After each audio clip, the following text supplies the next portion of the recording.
My military surgeon wife rushed her ex-husband into the ER. I was leaning against the wall, blood soaking my side. Derek rolled right past me on a stretcher. One hand still gripped my wife, Rebecca Harper, by the wrist. Even through his oxygen mask, he managed to smile. Tell your husband to stop making that face. Rebecca, I am the one who really needs you. She never even glanced at my bleeding shirt. She just snapped at the nurse, put Mark in the yellow zone. He can wait. I pressed my thumb against my torn ribs. My other hand opened my phone camera. The young nurse hesitated. Colonel Harper. He is actively bleeding. He is conscious, Rebecca snapped. Derek has internal injuries. Prep operating room 3. Derek disappeared through the double doors. Rebecca followed right behind him. She never looked back. That was the exact moment my marriage died. Not when I caught her texting late at night. Not when Derek kept showing up for dinner. Not when she told me 3 weeks ago Derek is fragile. Stop making him feel unwelcome. It died under the harsh lights of the St. Gabriel Military Hospital ER. My blood dripped onto the floor. Meanwhile, my wife chose the man who spent months trying to replace me. I didn't scream. I didn't beg. I recorded Rebecca's back as she pushed into surgery. Then I sent the video to 3 people. First, my divorce attorney, Margaret Chen, the independent trustee of the Ward Military Medical Foundation, and Dr. Leonardo Foster. He was the only trauma surgeon at that hospital who owed Rebecca absolutely nothing. A young nurse crouched beside me, pressing gauze to my side. Her tag read Priya. Sir, I am so sorry, she whispered. I will go get someone. Don't apologize, I told her. Just document exactly what happened. She glanced toward the surgical doors. Everything, I repeated. She nodded. 5 minutes later, Dr. Leonardo Foster marched down the hall with 2 surgical residents and a wheelchair. Mark, he said, jaw tight. Who triaged you? Your surgical director, I replied. His eyes went completely dark. He didn't ask another question in that hallway. He just wheeled me straight into exam room 4. He cut open my shirt, ordered scans, blood tests, sutures, and a full trauma record. He spoke like a doctor, not a friend. Deep lacerations, 2 cracked ribs, moderate blood loss, but no organ rupture. Thank God. Keep the medical record clean. I am always clean. Save the hallway footage. He paused, already requested it. At 2:17 a.m., Rebecca finally exited the operating room. I caught her reflection in the dark glass before she even noticed me. Hair tucked under a cap, scrubs stained with blood. Her face looked exhausted, but not broken. Derek had survived. I could read it all over her. She walked in, acting like I owed her. Mark, Derek almost died. I just looked at the heavy bandages covering my waist. I noticed you were busy. Her lips tightened. Just don't what? Don't drag this between us. I nearly laughed. Not because it was funny, but because it was flawless. My blood was still on those tiles. You're perfectly stable. You never even checked. I was handling a life or death crisis. Right. His life. She tore off her scrub cap, tossing it on the counter. He crashed his car because he wanted to warn me about you. That made me look up. Warn you about what? He said you threatened to kill his research funding. He panicked and crashed near the service entrance. He told you this on the stretcher.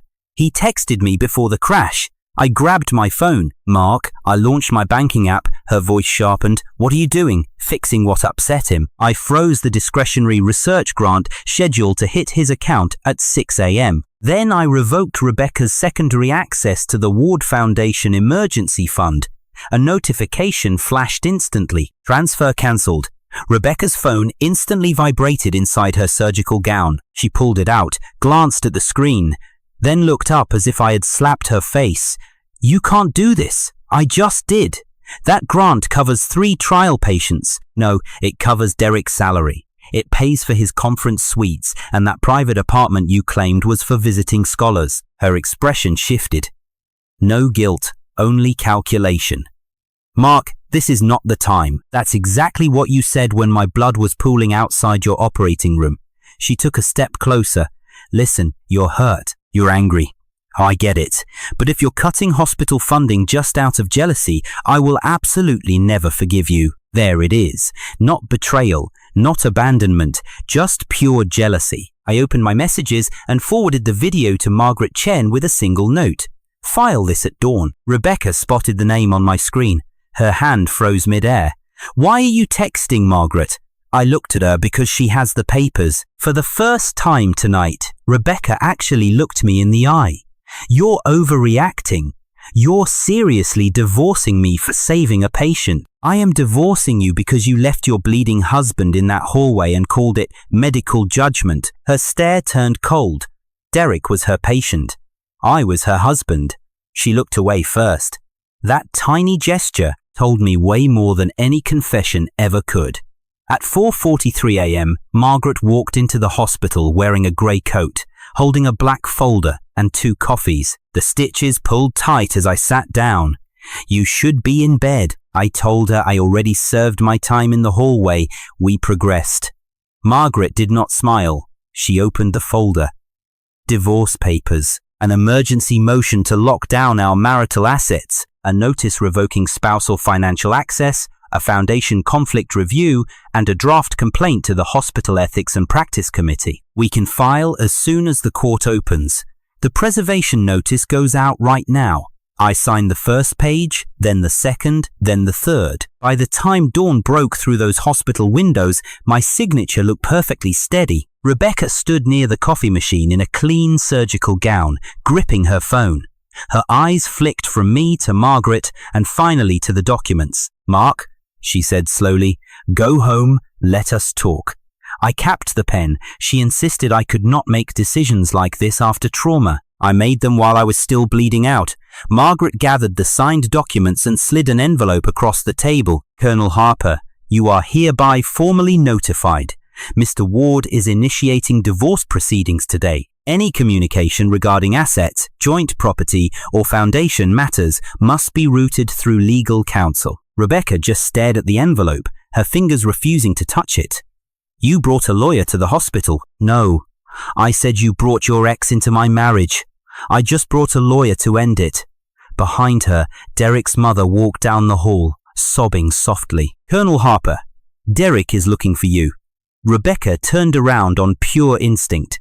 That single reflex was my final answer. I stood up, keeping one hand carefully pressed against my bandaged side, and walked right past her. She reached for my sleeve, but I stepped out of range. At 6:02 a.m., my first real counterattack landed. Rebecca's hospital card was declined at the pharmacy terminal.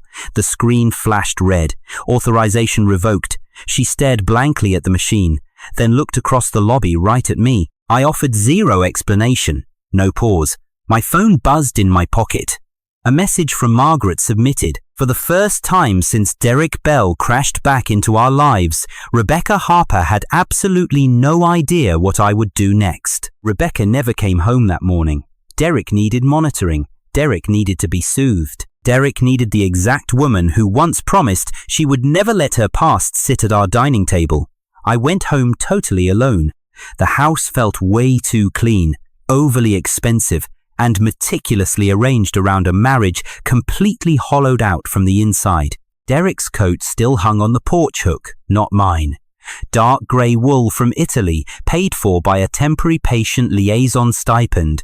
Rebecca claimed he needed it until his consulting contract came through. I took it down, folded it up, and dropped it into a cardboard box. Then I walked through the entire house, stripping away everything that did not belong to me, to Rebecca, or the marriage we actually built.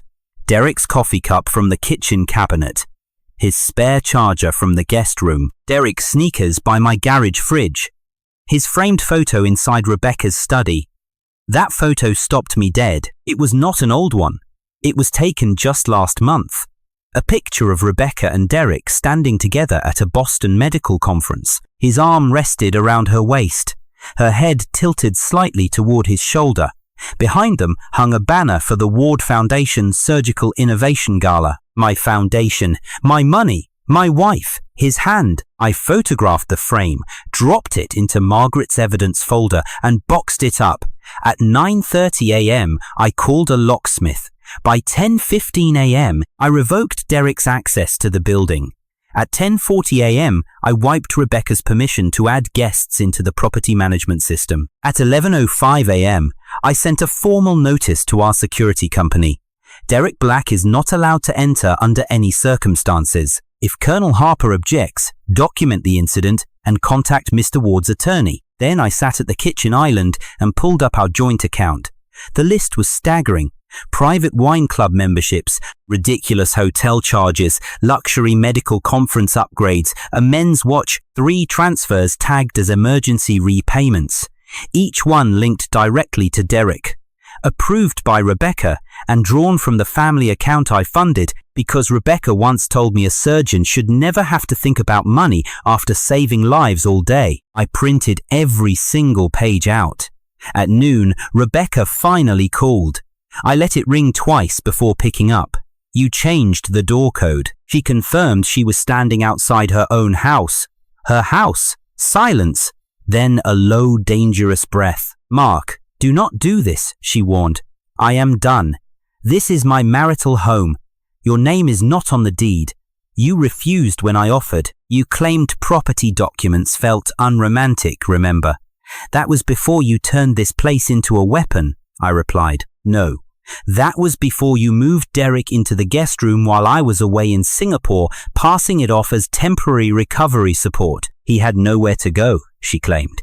But he has 2 parents, a downtown apartment and an ex-wife in Denver. Rebecca's tone sharpened. You investigated him. I just paid his bills, I replied, so I saw everything. She lowered her voice. Open the gate, she demanded. She needed her clothes. I told her I already packed a bag for her. Security would bring it out. I packed one for Derek too. Then another voice came through the phone. Weak, dramatic, uncomfortably familiar. Mark, buddy, this is ugly. Rebecca just saved my life. I let out a cold laugh. He sounded sturdy enough to call a rideshare. Rebecca snapped, telling me not to talk to him like that. Here it comes. Did she really think I was still competing with him? You are acting like a jealous husband, she said. Not at all. A jealous husband would ask why she loves another man. I am asking why another man is spending my cash, entering my house and using my donor badge, taking my wife's priority while I bleed on the tiles. Derek muttered something. Rebecca covered the phone, but just a second too late. I heard him tell her I was always so dramatic and to just let me cool off. I opened the security app and pulled up the gate camera. Rebecca stood beside Derek's wheelchair, resting her hand gently on his shoulder. A hospital wristband still wrapped his wrist, a blanket over his legs, pale enough to earn sympathy from anyone who had not watched him smirk through an oxygen mask. I saved the footage. Next time you call me jealous, I told Rebecca, have Derek take his hand off your leg. On the screen, her body froze. Derek quickly pulled his hand back. She looked up at the camera. Good, now she knew I was watching. Open the door, she pleaded, saying we could come inside and discuss boundaries. No, we discuss terms through lawyers. We are married, she insisted, not for long. You are going to throw away 10 years over one ER visit. I stood up and walked into the hallway where our wedding photo still hung. Rebecca in silk, bathed in sunlight. I looked like someone who actually believed promises had weight. One ER visit, I repeated. That visit was just the first time you could not hide your choice. Her voice softened once her most effective weapon. Mark, please, she begged. He is terrified. Derek almost died. He was part of my life long before you. Yesterday, I told her I was part of your life. She had no answer for that. I took the wedding photo off the wall. The rectangle left behind was a shade darker than the surrounding paint. That is exactly what remains when a marriage gets removed. An imprint, not a home. I am sending security out now. Mark, if you embarrass me in front of the staff, she started. You embarrass me in front of the entire emergency department, I fired back, just reminding you. No, Rebecca, you are adjusting. Reminders do not work anymore. I hung up the phone. 3 minutes later, security pushed 2 suitcases right to the front gate, one black, one grey. Derek reached for the grey suitcase and tried the old access code again. Denied. He tried a second time. Denied. His lips tightened. Rebecca stared at the keypad. then looked straight into the camera for the first time. I saw it clearly, not regret but pure fear. Not fear of losing her husband, fear of losing her access. My phone vibrated. A text from her mother, Cynthia Harper, demanding I open the door. Stop being cruel. Rebecca is exhausted and Derek is injured. This is not how family treats each other, I just replied with a photo. Derek resting his hand on Rebecca's thigh right outside my front door. Then I added a message: family does not bring an ex back to the marital home after leaving a husband bleeding in a hospital hallway. Cynthia went dead silent. At 2:20 p.m, Rebecca tried swiping a shared card at the hotel right across from San Gabriel. Declined. Then, at 2:34, she tried the platinum card I gave her for household expenses. Declined again. By 2:41 p.m, Derek attempted to use the foundation's emergency card at the exact same hotel. Flagged.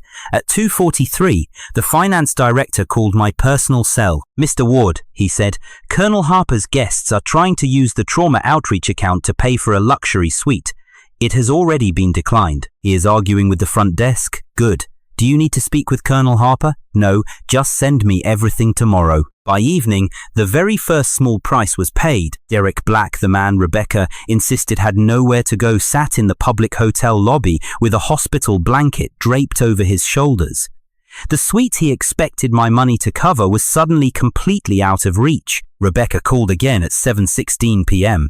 This time, she did not sound angry. She sounded controlled. That was worse. Mark, Derek was humiliated out there. He should not have spent my money. He is recovering from surgery. He has recovered well enough to rub your thigh on camera. She took a slow, deep breath. My father wants us for dinner tomorrow night. Just the adults, no lawyers. I said no.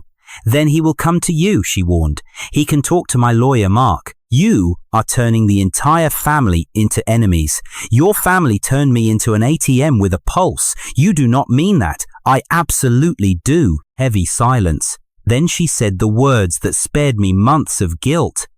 If you loved me, you would not punish a patient just to hurt me. I stared at the discharge papers Leonardo just sent over. Patient Mark Ward. Delayed assessment after non-standard triage intervention. I told her she punished her husband to save her ex. Then I hung up. 9 p.m. At the hotel, a courier arrived. Margaret had already served Rebecca the first formal notice asset preservation, a strict demand to stop using marital funds for Derek Black, plus a pending ethics complaint.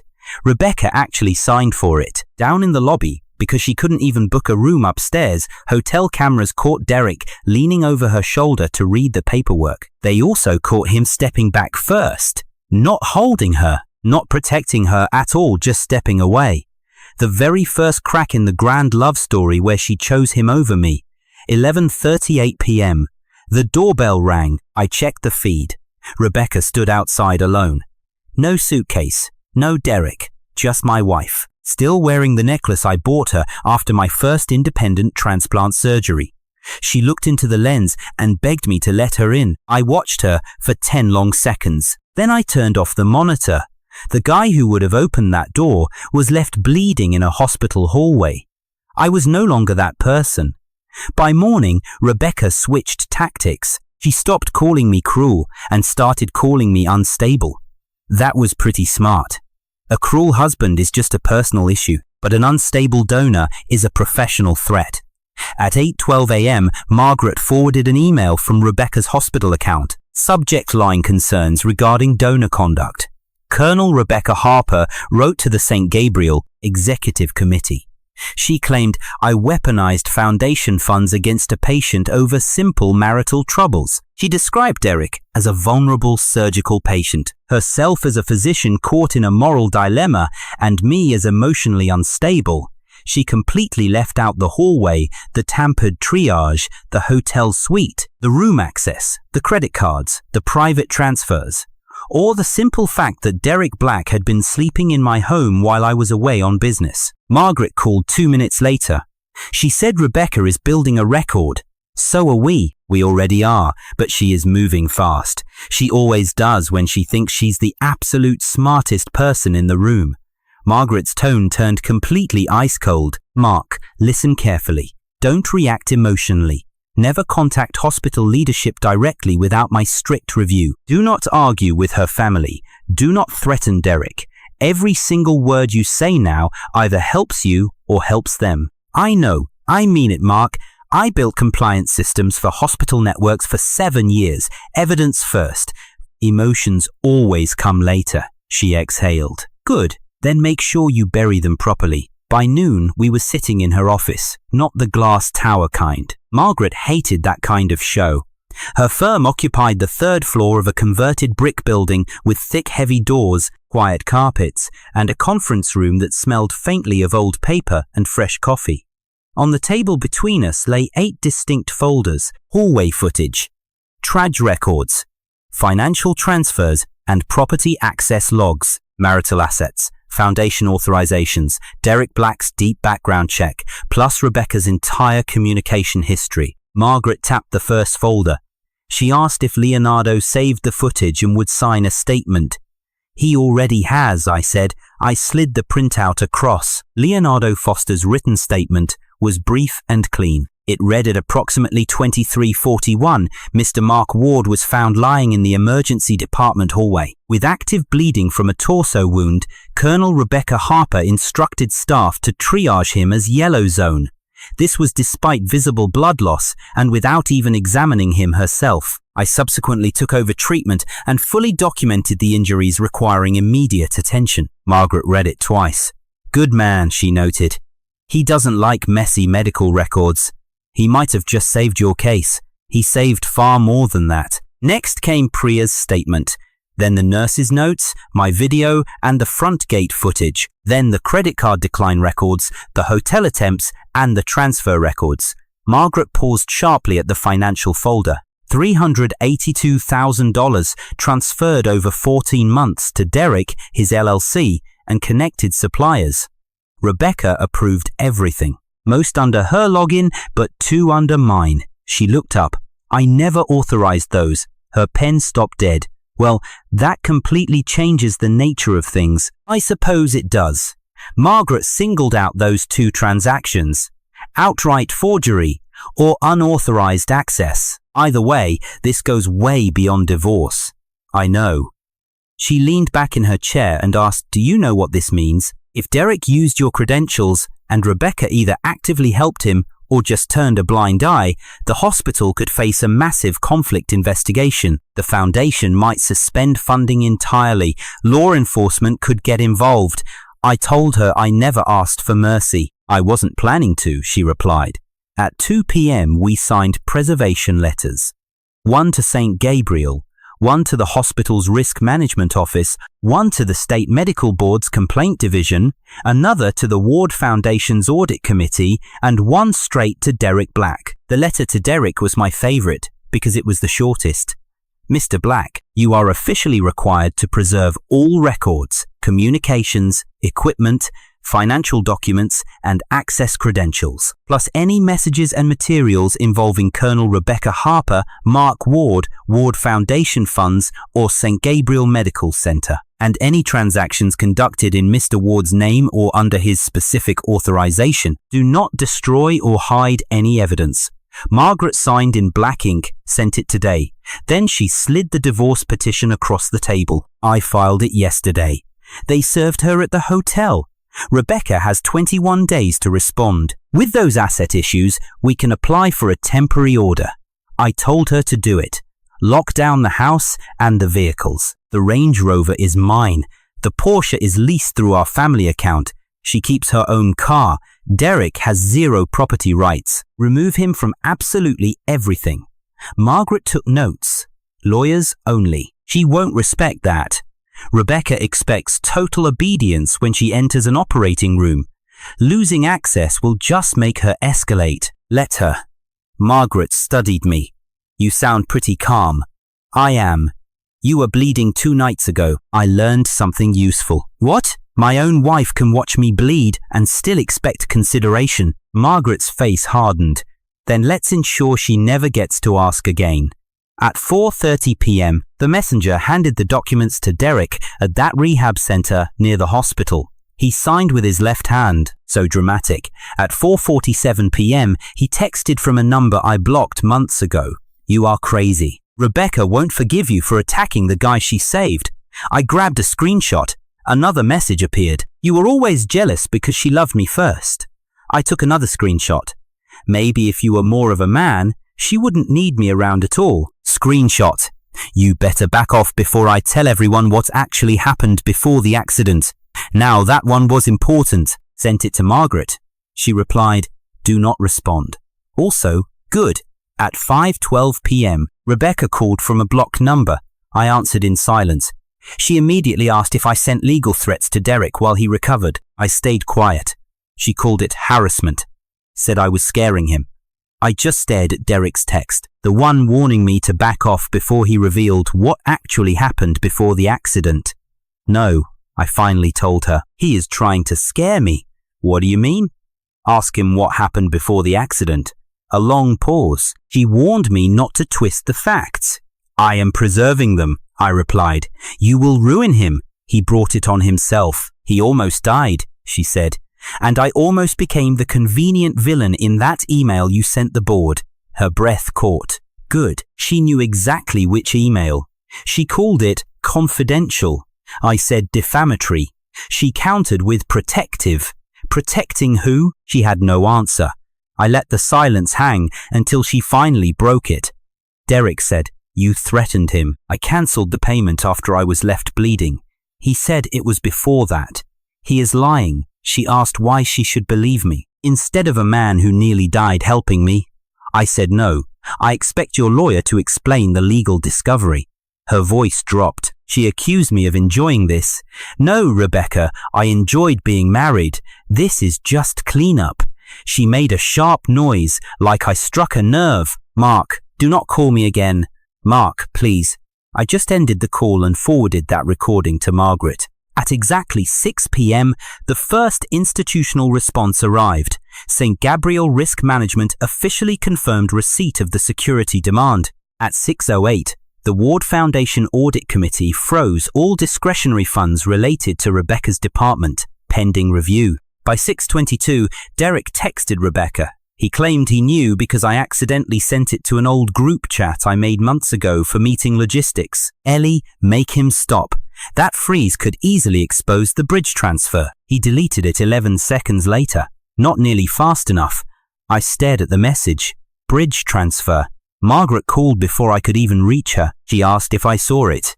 I did. Do you know what a bridge transfer means? I have a guess. Do not guess, she replied. We are issuing a subpoena. At 7:40 p.m., Rebecca fired off her final message in the group chat. Derek, do not write anything else. Too late. That third folder on Margaret's desk had just turned into a lethal blade, and for the very first time, Derek Black had cut himself on it. Rebecca's father really hated being ignored. Gerald Harper built his entire life believing every single room had a head seat, and he belonged right in it. He was not a surgeon, yet he discussed medicine like the hospital was his private family estate, and patients were mere tenants. At 10 a.m., he sent me a direct message. Family dinner tonight at 7. You must attend. No lawyers. This farce ends today. I replied no. He immediately called. I let it ring. He sent another message demanding I show his daughter respect. I replied I already gave her 10 years. She gave my seat to Derek. 3 typing dots appeared, vanished, then returned. Be there at 7 or I will come to your house. Forwarded to Margaret. She replied, only go if you want to control the scene. Bring a recorder, have witnesses nearby, and do not drink. I thought for 30 seconds, then texted Gerard, 7 o'clock, 1 hour. Derek cannot be there. Fast reply. Of course. That is how I knew Derek would definitely show. The Harper estate sat behind stone pillars and old money landscaping. Well, everyone knew Rebecca's income. Just as they knew my donations quietly funded these recent renovations. Gerard opened the door himself. His smile was noticeably stiff when I walked up. You look much better. Thank your daughter for not killing me. His jaw tightened, but he let me in. Cynthia stood there. Red eyes. pearls. Rebecca waited near the dining room entrance, wearing a cream sweater, her arms crossed tight against her chest. She looked thinner than 2 days ago. Derek sat in my chair. Not just any chair. My chair at the Harper family table. The one Gerard pointed out years ago when he said, "You are family now." Derek wore a grey cardigan, bandages clearly visible. A beautifully fragile performance. He looked up, giving a cautious little smile. "Mark, I had no idea Rebecca invited you." She closed her eyes. "Gerard cut in. Derek needs support. You agreed to this." "He got discharged," she said softly. "He should not be alone. You refused my help." "I refused your help." Derek's smile thinned out. Cynthia stepped in. "Mark, please sit down. Let us talk like adults." "Sit where?" She blinked.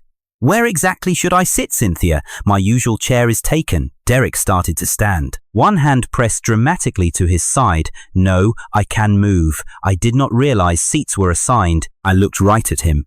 "Did you realize?" Rebecca snapped. "Enough." I slowly turned to her. "You left me bleeding." 2 days later, he sits at my family's table. Your family's table. Careful with that word. Enough. Gerard slammed a hand on the sideboard. "You cannot speak to my daughter like that in my house." "Your house?" Eyes narrowed. I pulled an envelope from my coat, dropped it on the foyer table. "What is that?" he demanded. "A copy of the loan modification." Cynthia's face fell first. She knew. Gerard reached for it, tore it open, and pulled out the paperwork. The family renovation loan. The one I quietly guaranteed 3 years ago, back when Gerard's investments tanked. Rebecca begged me not to embarrass her parents, so I handled it privately. No speeches, no reminders, 0 interest, just a signature. Gerard read the terms, his mouth pulling tight. "You are dragging money into family matters." "No, you dragged Derek into my marriage. I just brought documents." Rebecca took a step toward me. "Mark, do not." "Don't what?" "Remind your father that the kitchen where he serves Derek dinner exists partly because I backed his loan." Cynthia murmured Gerard's name. Derek leaned back. He dropped the act, stopped pretending to stand. I looked at him. "You look pretty comfortable." He lifted his chin. "Maybe, if you paid attention to Rebecca, she would not need someone else to support her." That was the very first true thing he said all night. Not the truth, but close.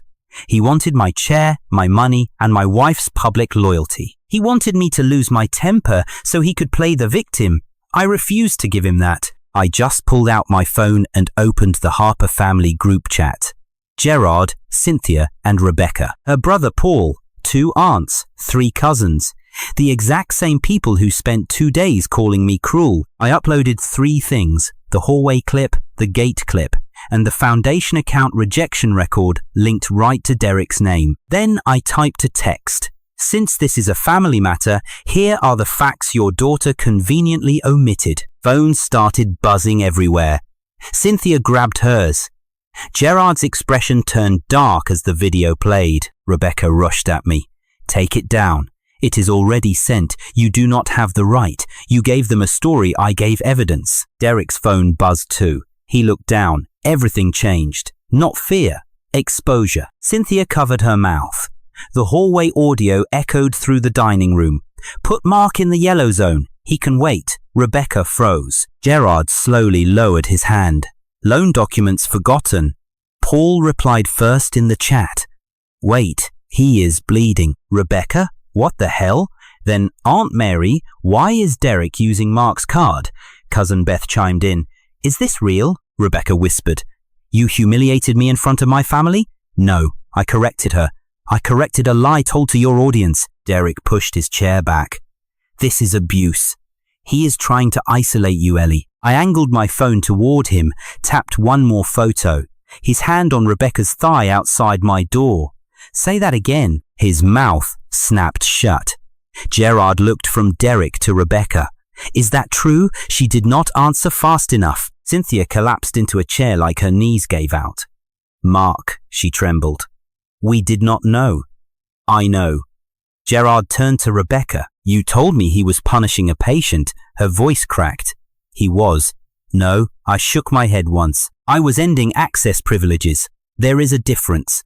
Derek stood up. one hand dramatically gripping his chair. Derek snapped that he refused to stay and be slandered. "Sit down," Gerald said. Derek froze.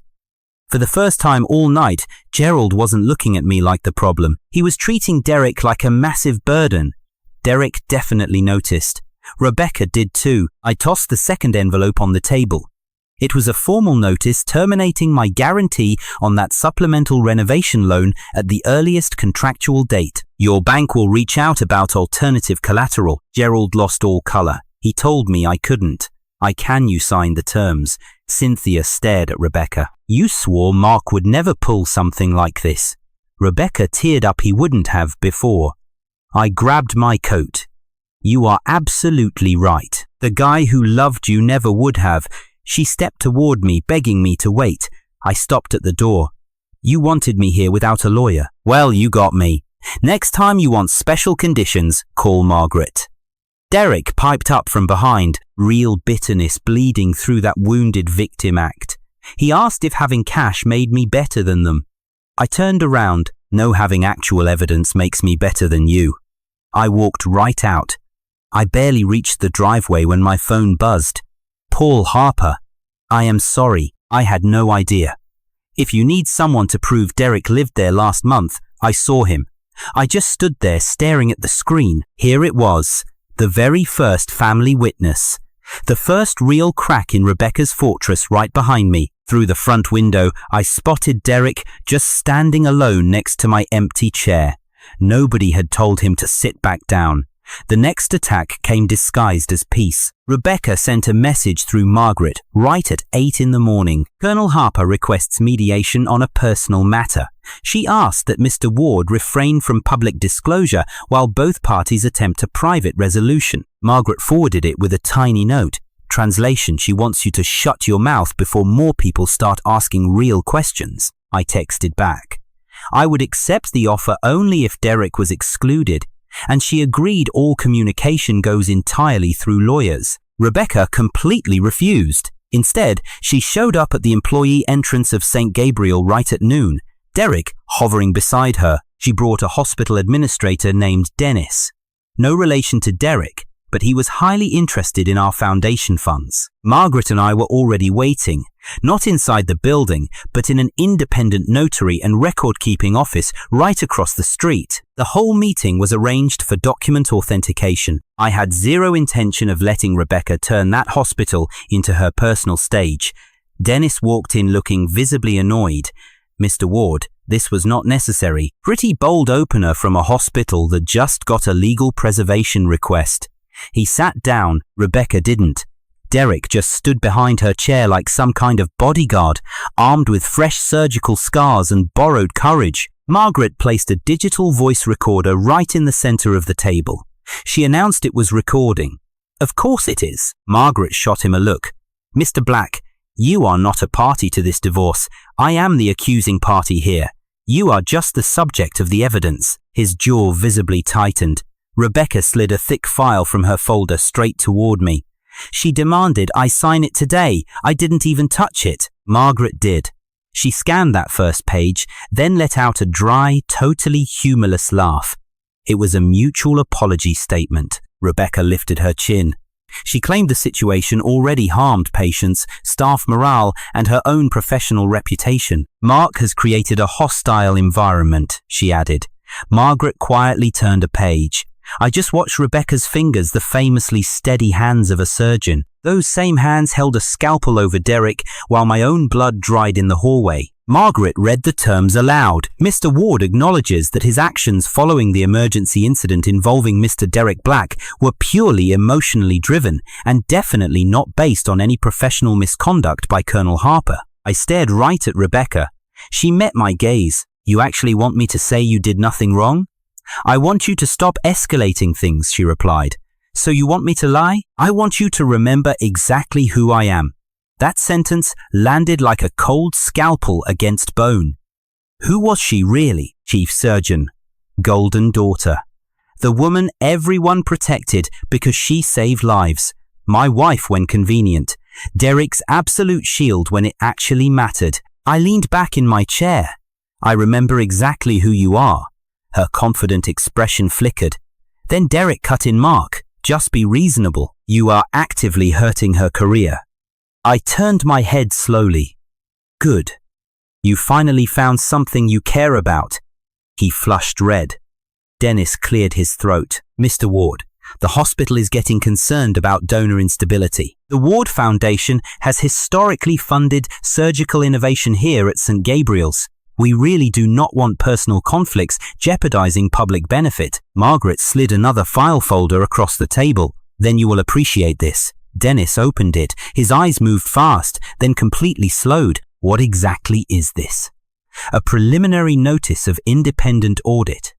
The results," Margaret said, "feature completely unauthorized charges, potential credential misuse, and donation account access violations involving Mr. Black, Colonel Harper's department, and 2 accounts currently under Foundation review."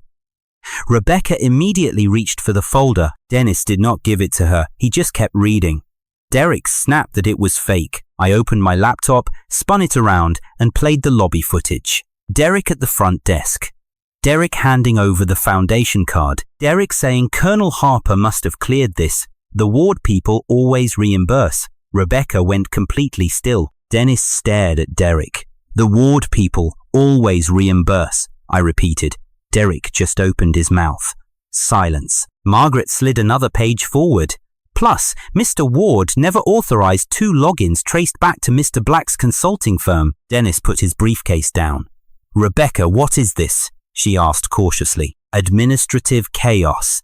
That is what people call theft right before the lawyers show up," I said. Derek slammed his hand on the table. "I am trying to keep a trial alive." Margaret stared at him by booking suites. His hand balled into a fist. Rebecca touched his arm. Derek, that single touch said everything. Even here, facing hard evidence, she soothed him first. I stood up.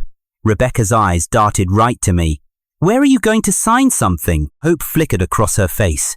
"Not a lot, but enough."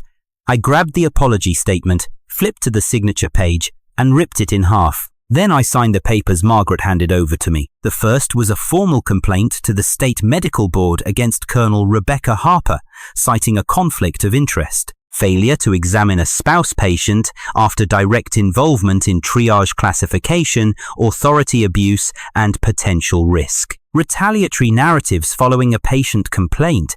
Rebecca's face fell when she saw the title Mark. I signed the second document, a civil notice to Derek Black for unauthorized use of funds and evidence preservation. Derek immediately stepped forward. Margaret warned him to be careful. He froze. I signed the third, a demand for St. Gabriel to surrender unedited hallway footage, triage logs, access records, or task assignment files, and all messages between Rebecca, Derek, and management on the day of the incident. Dennis rubbed his forehead. "This is spiraling totally out of control." "No," I replied. "When a bleeding patient gets downgraded because a surgeon wants to save her ex first, that is out of control. This is control coming back." Rebecca kept her voice low. "You are trying to destroy me. I am removing myself from the wreckage you call loyalty. I saved his life. You say that like it gives you the right to ruin mine." She flinched. Derek seized the moment. He is jealous because he knows what we had. I stared at him for a full second. Then I opened another folder and pulled out a photograph. It showed Derek in my guest room wearing my robe, holding a cup from my kitchen. The date was 3 months ago, captured by the security system. Rebecca just stared at it. Derek froze completely. He said he only stayed for a weekend, I repeated. Rebecca whispered, "You were in Singapore." "Yes, and you turned my house into a recovery suite for your ex." Dennis suddenly stood up. "I should not be here." "No," Margaret shot back, "you absolutely should be here. You are a witness to the attempted coercion." He sat right back down. Rebecca looked from him to Margaret to me. For the very first time, the room did not bend toward her. The first formal shadow of the law had finally entered. It sat on the table between us, sealed in signed black ink. As we left, Derek followed me into the hallway. Margaret was right behind, phone in hand. Derek lowered his voice. "You think you can take everything? Just because you have some documents?" "No." I stepped closer, just enough to make him look up.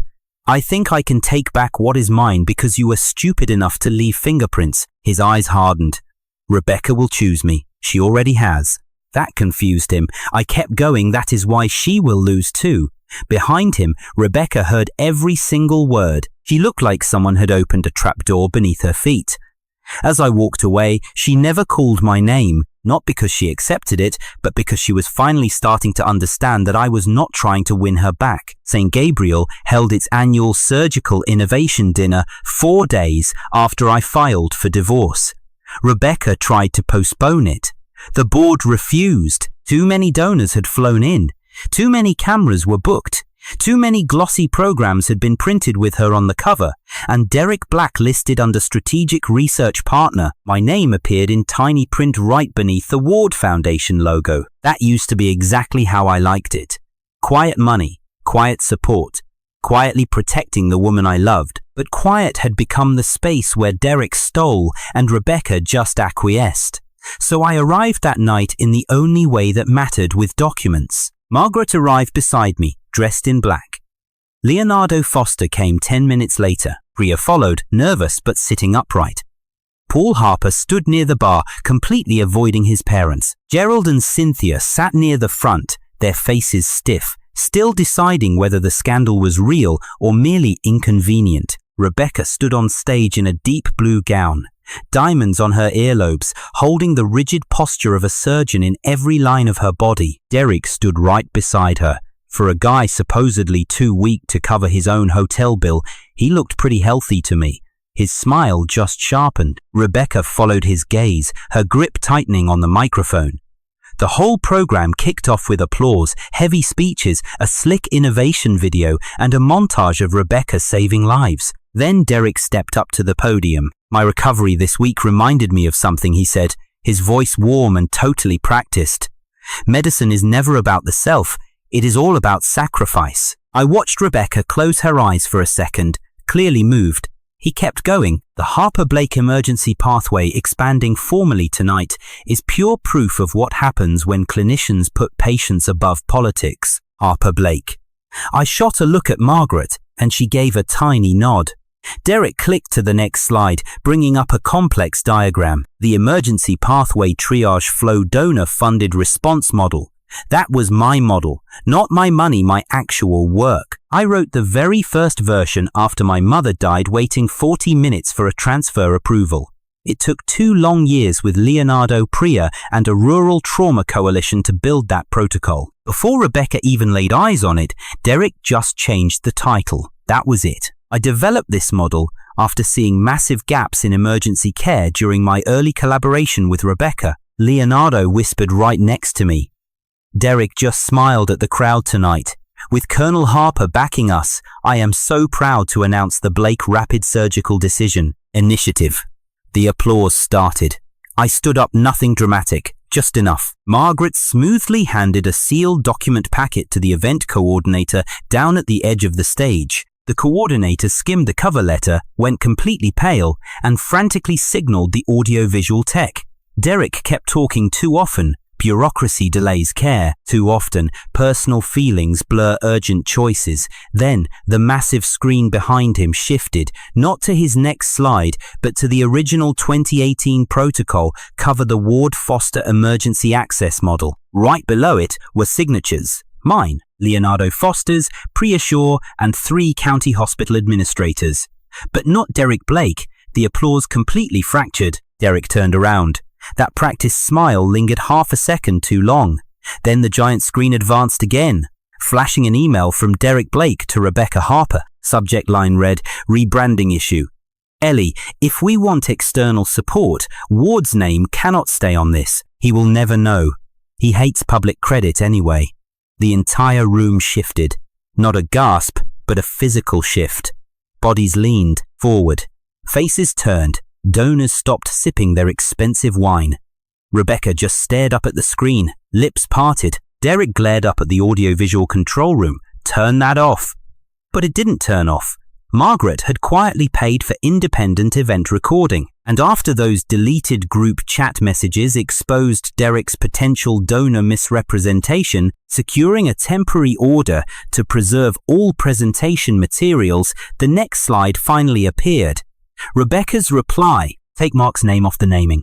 He won't care as long as the patients actually benefit." I looked right at her. She looked back at me. Just this once. She had absolutely no operating room to hide in now. Derek tightly gripped the podium. "These are taken out of context." Leonardo stepped up beside me. "No, they really aren't." Head snapped toward him. He walked straight down the aisle, stopping well before the stage. "Mark Ward and I developed that model together after his mother passed away. Priya Shaw helped test every single triage safeguard. Colonel Harper later implemented parts of it internally over at San Gabriel. Mr. Blake had absolutely no author role." Derek's face tightened. "You resent me for making improvements." Priya stood up as well, her voice trembling slightly at first, before finally steadying. "You removed the safeguard, the strict requirement for an independent triage review when a surgeon has a personal relationship with a patient." The silence totally hardened. That statement carried way more weight than any emotional accusation. It tied the stolen model directly to the corridor. Rebecca stepped back from the heavy podium. Gerald just watched her from the front row. Cynthia's hand rose nervously to her necklace. Margaret walked calmly towards the stage, handing a folder directly to Dennis Ware. "On behalf of the Ward Foundation Audit Committee, consider this formal notice. All dinner commitments related to the Blake Initiative are suspended pending a full investigation. All use of the Ward Foundation brand is immediately revoked. The foundation will never fund any project with misattributed authorship or dangerously compromised triage safeguards." Dennis looked like he had swallowed broken glass. "That is $12 million. Someone over at the donor table muttered. "No," I called out from the aisle. "It is $22 million. The entire room heard me. Rebecca heard me too. Her eyes glistened, but no tears fell. At least, not yet. She still had her stubborn pride holding them back. Derek completely abandoned the podium, marching down the steps toward me. "You planned all of this. You set us up." I shook my head. "No, I just let you present your own lies in front of the people paying for them." His voice dropped. "You are destroying patient care." Leonardo fired back before I could answer. Patient care is not some cheap costume for fraud. Derek looked desperately at Rebecca say something. She just stood at the edge of the stage, totally caught between the man she had saved and the brutal evidence he dragged her into. "Derek," she asked carefully, "did you actually remove Mark's name from the materials?" He just stared at her. That was the only answer needed. The dinner didn't collapse instantly, it unraveled quietly and efficiently. The donor asked for a copy of the audit notice. Board members scattered to the corners with their phones. Dennis pulled away. Leaving Rebecca aside, Gerald walked straight past Derek without even saying a word. Cynthia just sat there, frozen. Paul came over, said he would testify about the guest room. Rebecca noticed him, and that stung worse than losing the donor. Derek tried following her backstage. A security guard blocked his path, telling Mr. Blake that management needed him ready for questions. He looked right at Rebecca. She didn't save him. Not this time. My phone buzzed. Ward Foundation Audit Committee. Emergency meeting approved. The funding freeze expanded and external forensic accountants were hired. Then came another text from Margaret. Phase 1, public reversal complete. Across the room, Rebecca stood in the shadows. No longer radiant, no longer untouchable, just a woman watching $22 million of her initiative disappear. Her family's certainty and all the borrowed glory burning up in the same clean flame. She found me near the exit. "Mark," she started, her voice shaking. I had no idea he went that far. I glanced at the screen, still displaying her email. "Remove Mark's name from the project. You knew plenty."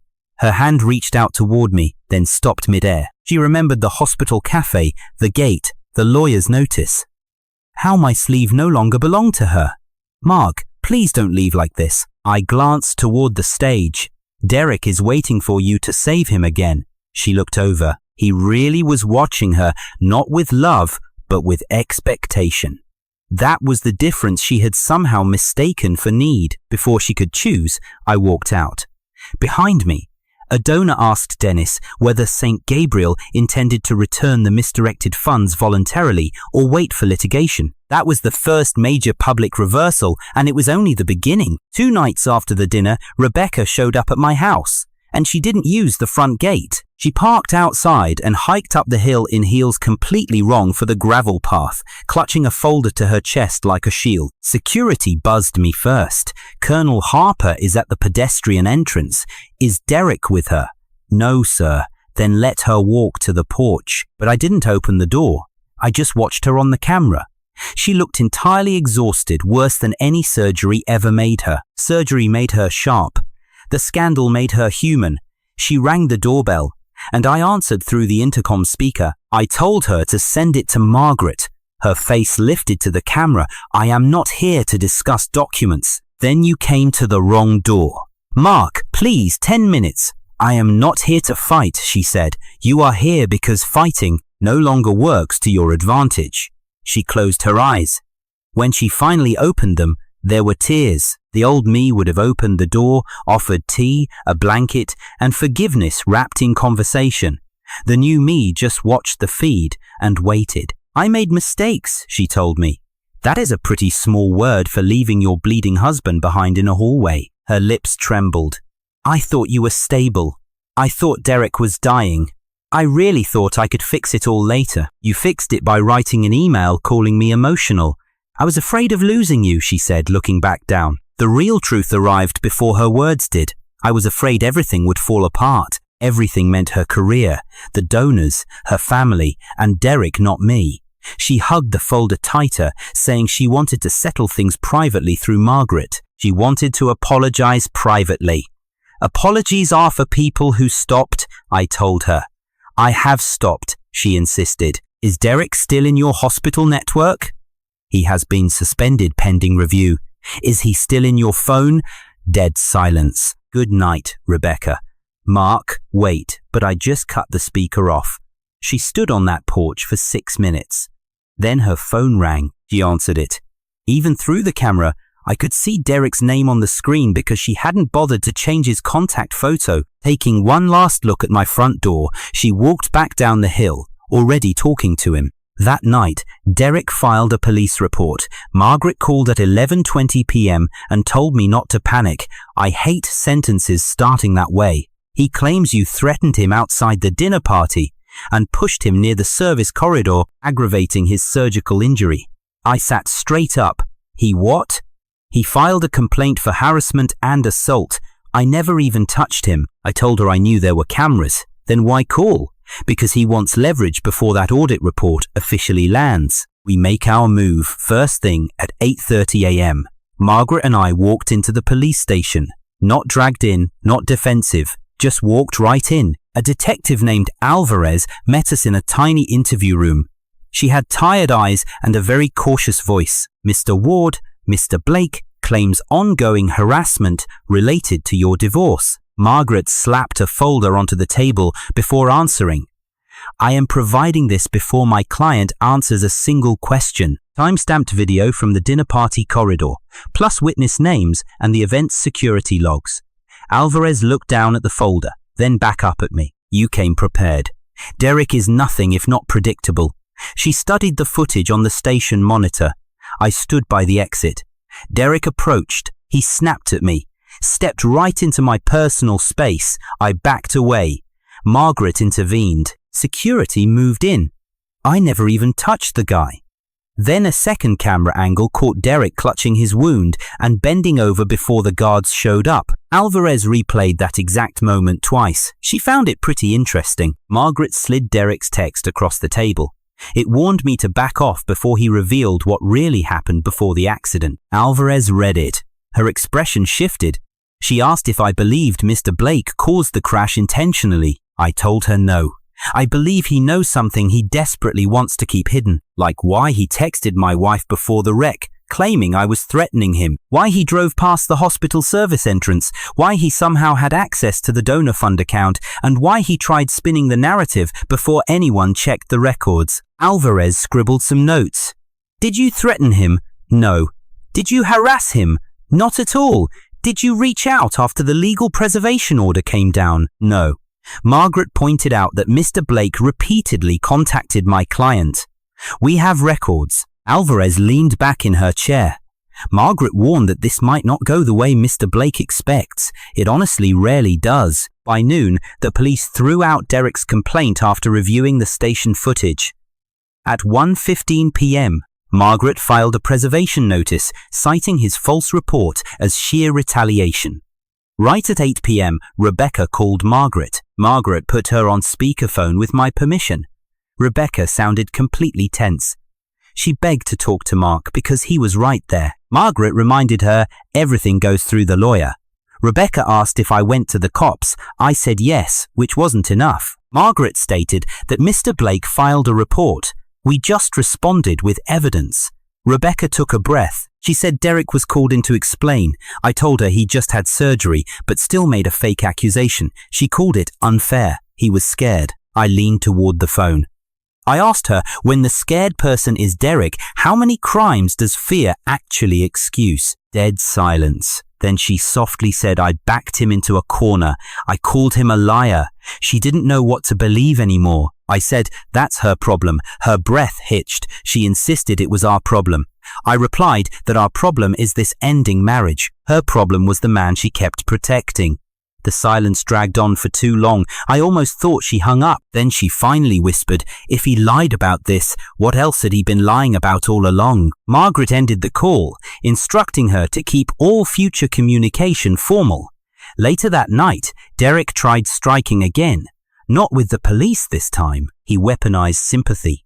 Posting from his hospital bed, he wrote that some people punish others just to survive. He thanked the doctors who chose life over ego. He never mentioned my name. He simply didn't need to. Comments flooded in from hospital staff, Rebecca's friends, and strangers who love tragic stories about wounded men. Then, Paul Harper left a comment.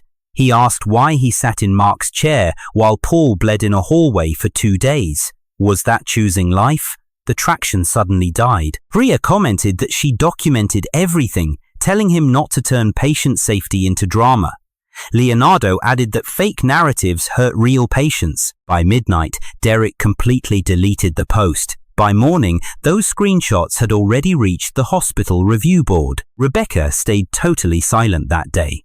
But right at 3 p.m., she got served a copy of a temporary court order. Rebecca was fully banned from moving marital funds, and Derek was locked out of any accounts tied to me, my private foundation, or my personal property. The judge ordered the preservation of every single message between Derek, Rebecca, and those disputed funds.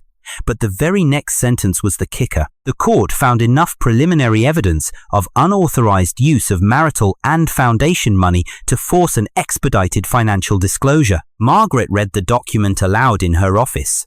Expedited disclosure. That meant they couldn't just stall for time anymore. I signed the paperwork.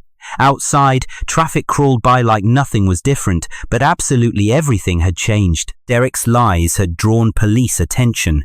Rebecca's quiet evasion brought severe court scrutiny. And my wife, the woman who honestly believed she could survive any crisis just by keeping a cool head, was about to learn that staying calm doesn't wipe the slate clean. That evening, the audit committee discovered the very first forged invoice. It bore Rebecca's department approval alongside Derek's bank information.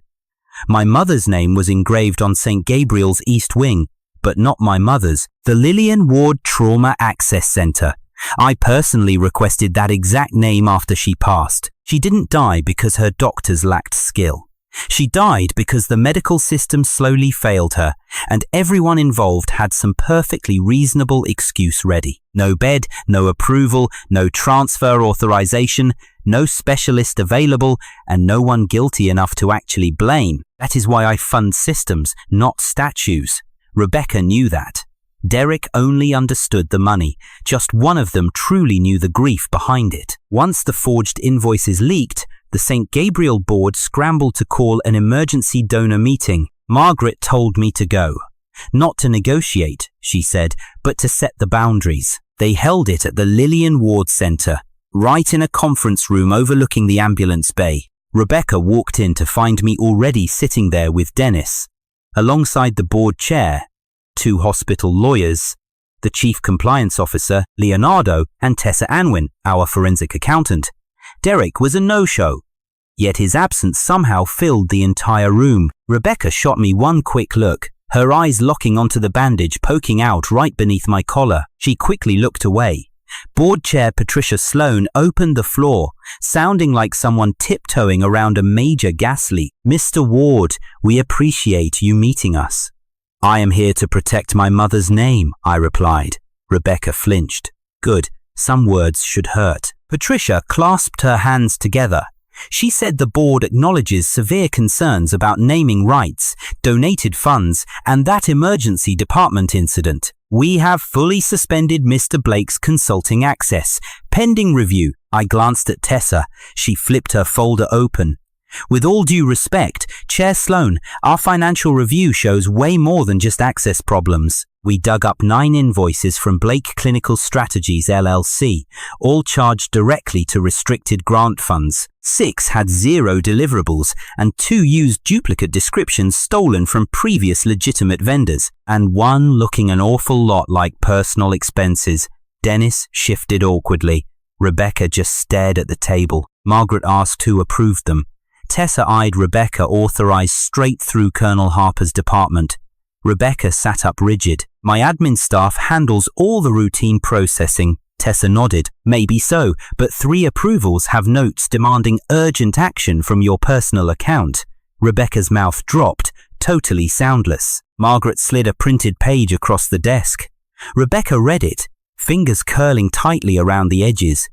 The note said to fast-track this for Derek. "Mark does not need to see the small items." Small items. $48,000. "I never wrote this," Rebecca whispered. The room instantly tensed. I studied her face closely. For once, I actually believed her.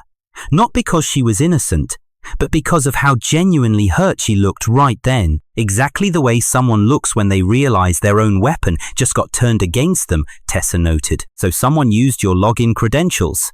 Rebecca lifted her eyes, not looking at me, but at the empty chair where Derek should have been sitting. Another massive crack. Margaret spoke up calmly. "We need the device logs." The hospital lawyer nodded, saying they were already extracting them. Patricia turned my way. "Mr. Ward, what exactly is the Foundation's position here?" I flipped open the folder I had brought along. "The Ward Foundation is pulling all discretionary support for Colonel Harper's department until a full external review wraps up. Those restricted patient care funds will move to independent management, ensuring the patients are never harmed. The Blake Initiative name is completely banned. The original Ward model continues only if it gets independent oversight." Rebecca looked up sharply. "You are removing me. I am removing the conflict. This is my department, and this is my mother's wing." The room soaked up those words. Nobody tried to correct me. Rebecca dropped her voice. "I built the surgical program. You built it with my money." Leonardo's agreement. Priya's hard implementation work alongside the entire hospital staff. You let Derek walk right through it. Her cheeks flushed.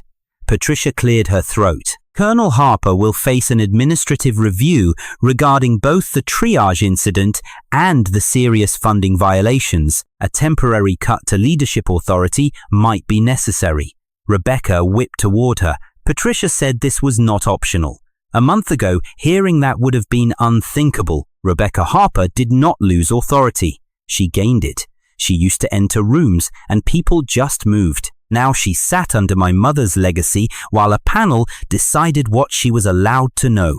My phone vibrated with a message.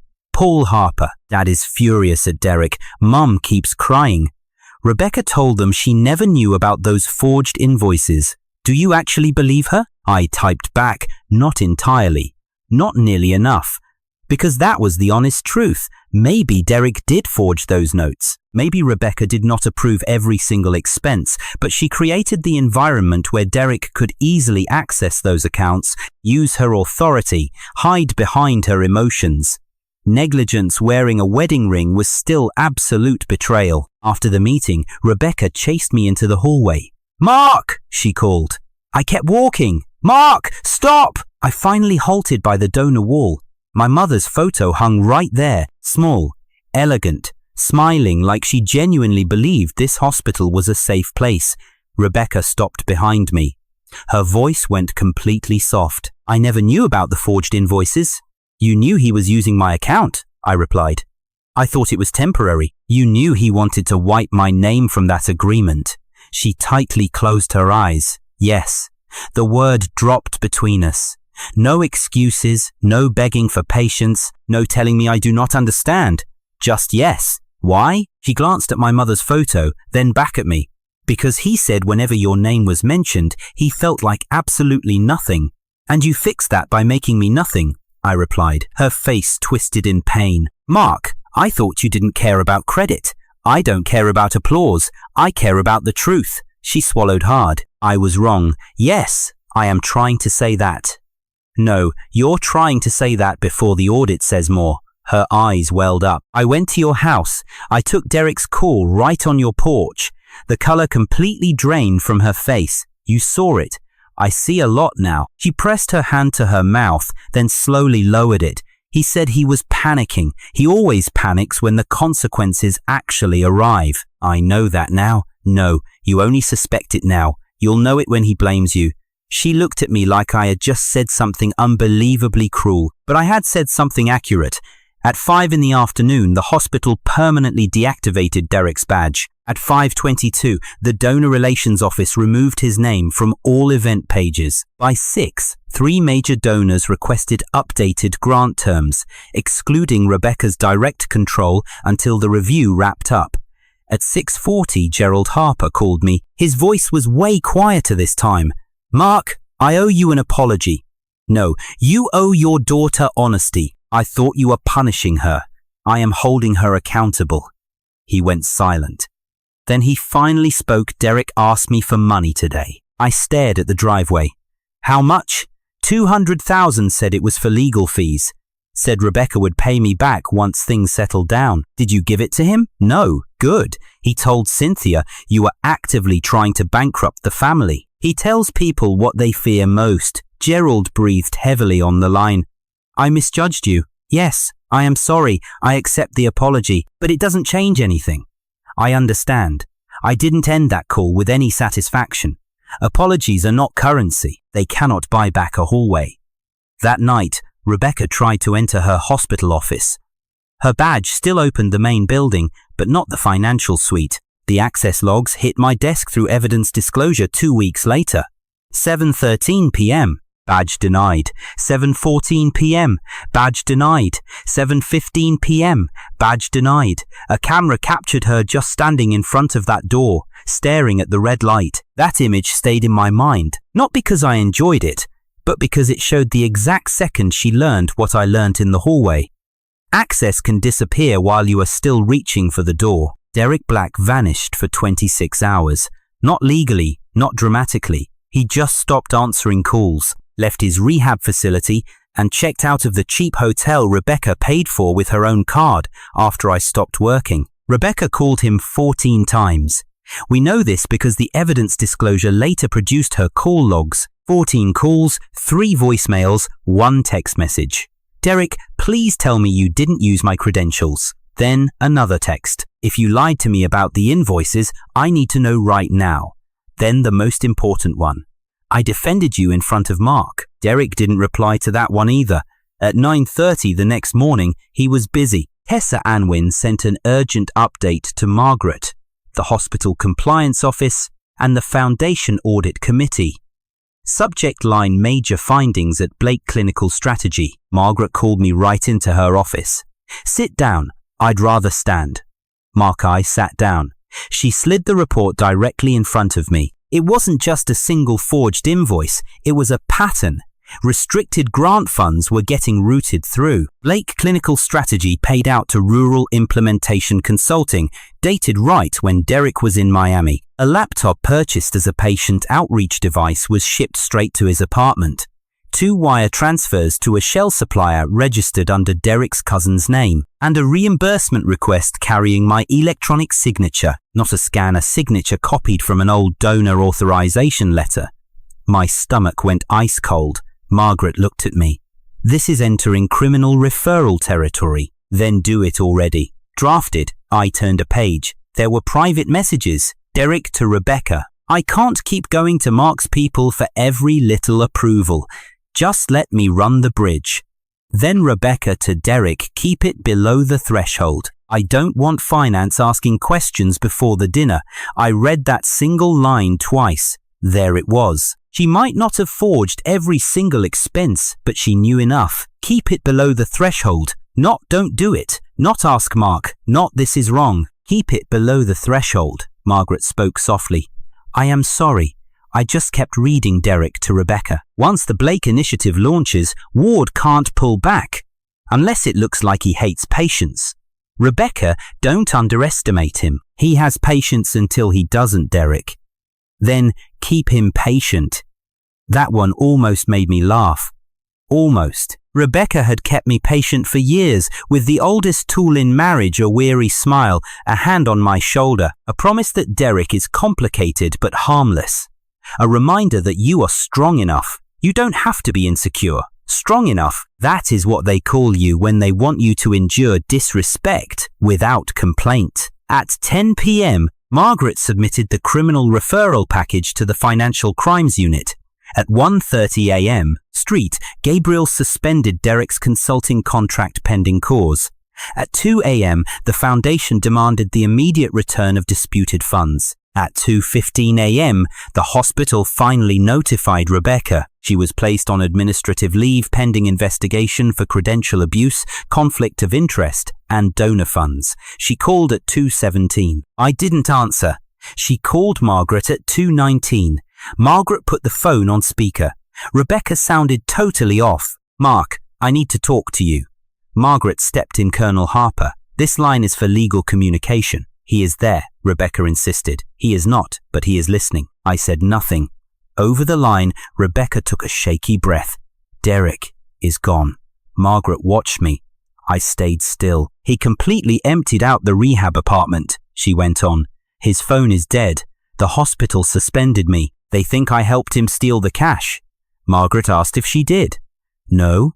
Then a heavy pause. I really do not know. It was her first honest answer since the accident. I knew he was rooting things around. I honestly thought it was just paperwork. I figured once the initiative actually launched, everything would just normalize. Margaret kept her voice completely flat, but you approved keeping it right below the threshold. Rebecca went dead silent, then softly admitted it. Yes. Margaret jotted a single word on her pad. Admission. Rebecca's voice dropped to a whisper. Mark, I was only trying to protect the project. I leaned closer to the speaker. You were just trying to shield Derek from scrutiny. She let out this tiny broken sound. I really thought he needed a win. He took mine. I know he did. No.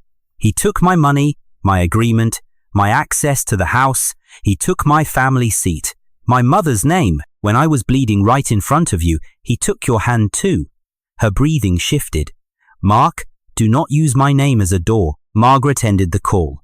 At 4 p.m, police found Derek hiding in a private airport lounge. He had not not quite.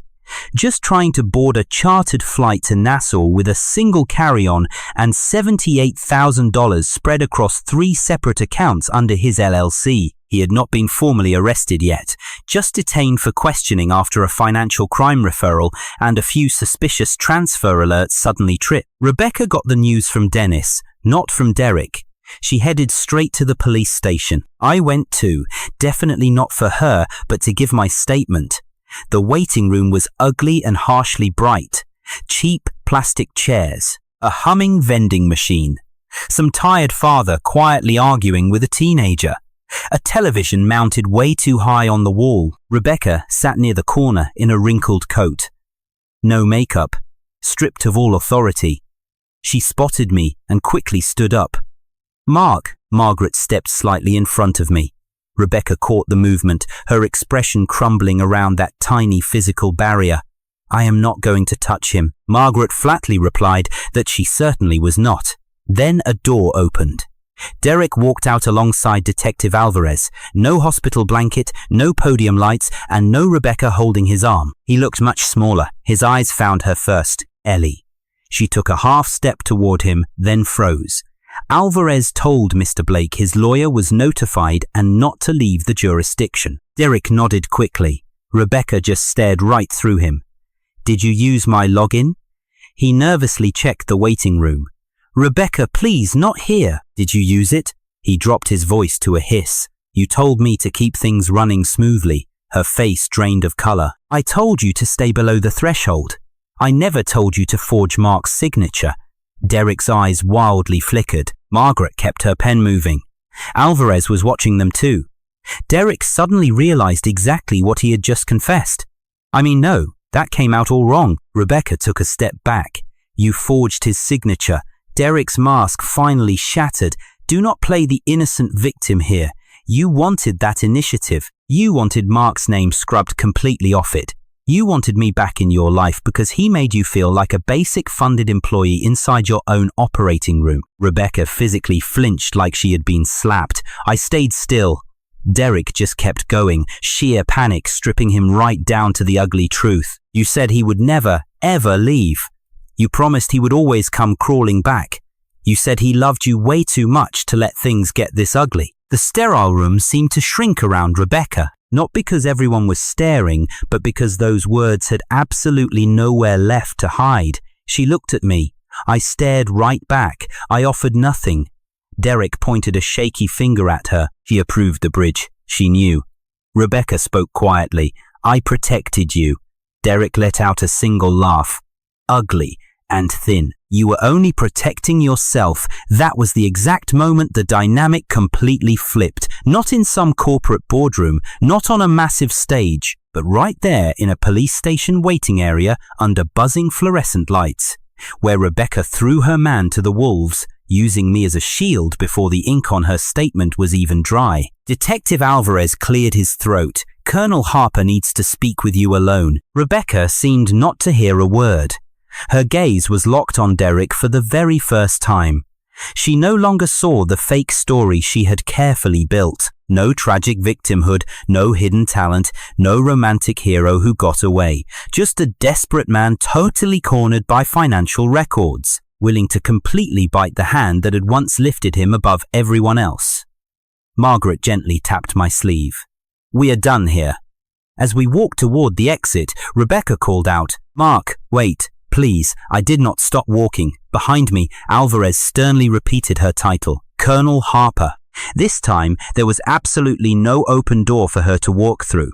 Only a cold interrogation room and the heavy consequences waiting right on the other side. The divorce mediation meeting was locked in for 8 in the morning. Another early dawn. It honestly felt rather fitting. Rebecca and her lawyer, Victor Tain, showed up early. A polished suit who looked exactly like he was hired to make this disaster incredibly expensive. She showed up in a black suit. Zero jewelry except her wedding ring. I noticed because she practically flashed it at me. That band sat on her finger like a stubborn argument. I walked in with Margaret and a file box, bare hand. Rebecca noticed instantly. A tiny, painful flinch crossed her face. Good.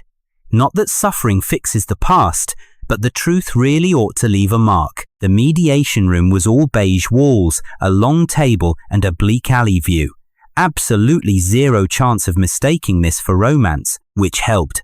Victor opened with quiet dignity. He said Colonel Harper was ready to settle things privately. He claimed she admitted to making pressured mistakes, was eager to apologize, and would offer a very generous split of the assets. Margaret just looked at him. Generous? With whose assets, exactly? Victor adjusted his pen. Rebecca stared at the table as he continued. He argued that marital property included shared accounts, lifestyle assets, and any career appreciation Colonel Harper gained during the marriage. Margaret opened the first folder. It also covers unauthorized transfers and potential repayable sums, plus disputed expenses for Mr. Blake and the financial hit from Colonel Harper using joint funds for third parties. Victor tensed up. He called the claims unsubstantiated. Margaret casually skimmed the audit. Some were fully documented, others currently under investigation, all of them legally disclosable. Rebecca reached for the report, then froze. She knew that exact gesture. The halfway reach. Access denied. Victor told us not to conflate the divorce with the hospital investigation. I leaned back in my chair. When my wife lets her ex-husband drain my money, use my home, and tells me I am just jealous, they are absolutely conflated. Rebecca shut her eyes. Victor warned that emotional outbursts wouldn't help us here. Margaret gave a faint smile.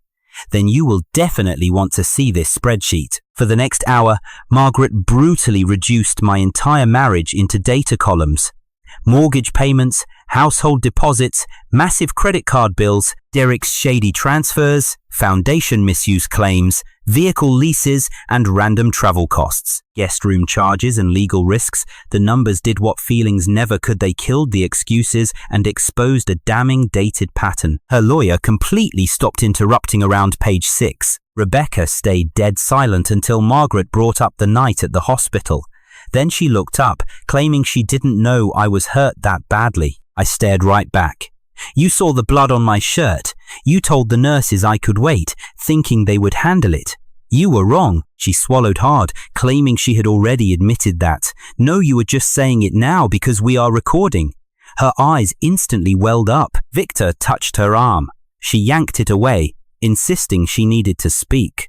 Margaret just nodded. Go on, Rebecca. Look directly at me, she confessed. I chose Derek in that hallway. I chose him because I really thought he was dying, and I figured you were strong enough. I assumed you would understand later.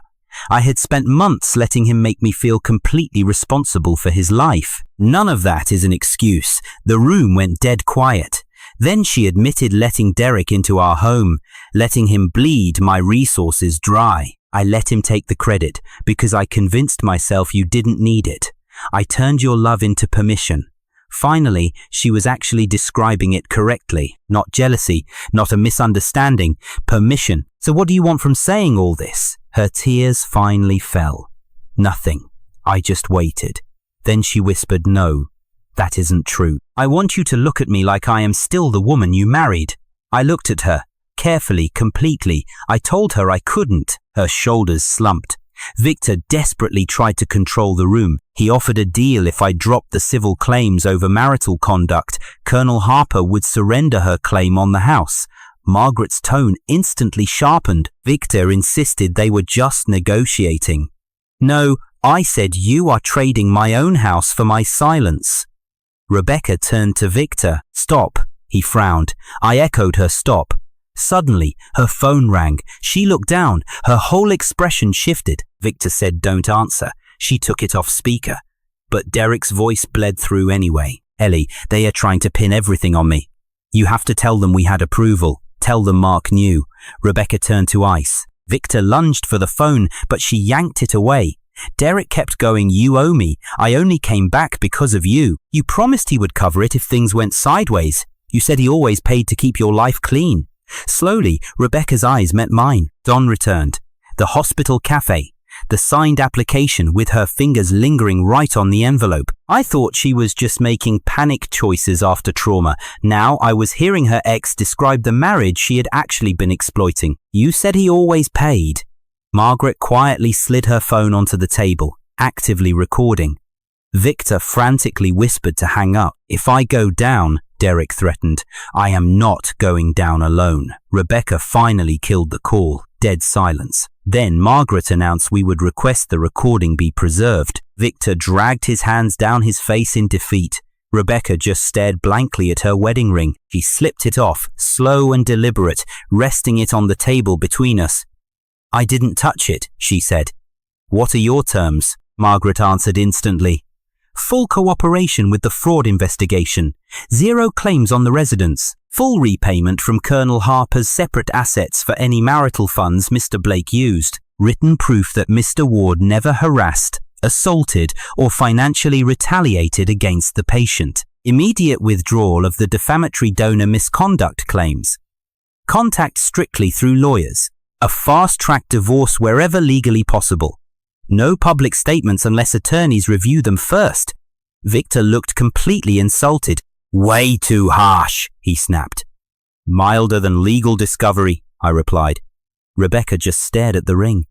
Margaret spoke up. What about Derek? That depends on the police, the hospital, the charity foundation, and anyone else he defrauded. What about me? Rebecca whispered. I looked right at her. You either get honest right now, or you become his co-defendant in every single courtroom he faces. No pride left. No act. Just a woman finally realizing she was staring into an absolute void. I lost you, she said. No, you traded me away. Her hands shook. I let the silence do the work this time. At 10:12 a.m., Rebecca signed the preliminary mediation framework. By 10:19 a.m., Victor officially withdrew those misconduct allegations. At 10:31 a.m., Rebecca gave written consent for a forensic audit of her devices, tracking Derek's access. By 10:44 a.m., she agreed to zero direct contact with me. Standing up to leave, she abandoned the ring right on the table. Victor saw it and reached out. Rebecca stopped him cold. Just keep it. Once they were gone, Margaret eyed the band. You want this? No. What should I do with it? Log it as property. Bag it for evidence. Because that was all it was now. A piece of metal tied to a contract she had fundamentally shattered long before she ever laid eyes on those court documents. The temporary order hearing took exactly 47 minutes. All the time needed to formalize her consequences. Rebecca and Victor sat at one desk. Derek took a spot behind another, flanked by his own separate lawyer, because by then the foundation had slapped him with a civil lawsuit and police were fully investigating the financial fraud. He refused to look at Rebecca. She glanced his way exactly one time. The judge flipped through the files with weary precision, the careful, mechanical precision of someone who had seen every possible shade of human betrayal and gave up being surprised years ago. Mr. Ward is requesting exclusive use of the residence, along with ongoing asset restrictions. He also wants reimbursement accounting and attorney-only communication. Colonel Harper disputes the reimbursement scope, but accepts the exclusive use terms. Correct. Victor quickly stood up. Correct, Your Honor. The judge then stared at Derek's lawyer. Mr. Blake's counsel is here regarding the protective financial order. Yes, Your Honor. We intend to contest the characterization of specific transfers. Margaret stood up tall. We have bank records, equipment logs, duplicate invoices, and a blatantly forged donor signature. Characterization is no longer debatable. Derek just stared at his hands. The judge turned a page. Colonel Harper, did you authorize messages telling Mr. Blake to keep expenditures below the financial review limit? Rebecca got to her feet. Her voice was quiet. Yes, Your Honor. Victor tensed up. The judge peered over his glasses. Did you know Mr. Ward had not approved certain expenses? She hesitated. I didn't verify the authorization. The judge frowned. That is not an answer. Rebecca swallowed hard. I deliberately avoided verifying it. Better than any apology. Pure truth under oath. Margaret kept a straight face. I didn't flinch. The judge jotted down some notes. Temporary order granted. Mr. Ward gets exclusive use of the house. Mutual non-disparagement remains in effect. Colonel Harper is strictly banned from transferring, hiding, or leveraging any marital assets. Accelerated reimbursement accounting. Attorney-only communication. All disputed transfers are reserved for civil litigation. This court recognizes the overlap with external investigations and will step back entirely. The gavel slammed down. Rebecca's marital stakes dissolved in less than an hour. Outside the courtroom, her cell phone started ringing. She glanced at the glowing screen but didn't answer. Derek was already walking right toward her. Rebecca, we have to coordinate our stories. She looked at him like he was standing miles away. No. His jaw tightened. Don't do this out here. Do what? Pretend you aren't completely involved in this. For the first time in days, her gaze turned razor sharp. I was part of trusting you, part of protecting you, part of being arrogant enough to think Mark would just absorb the collateral damage. But I never forged his signature. Derek closed the distance. You think that little distinction saves you? Margaret lightly tapped my arm. We both stopped walking, perfectly content to listen.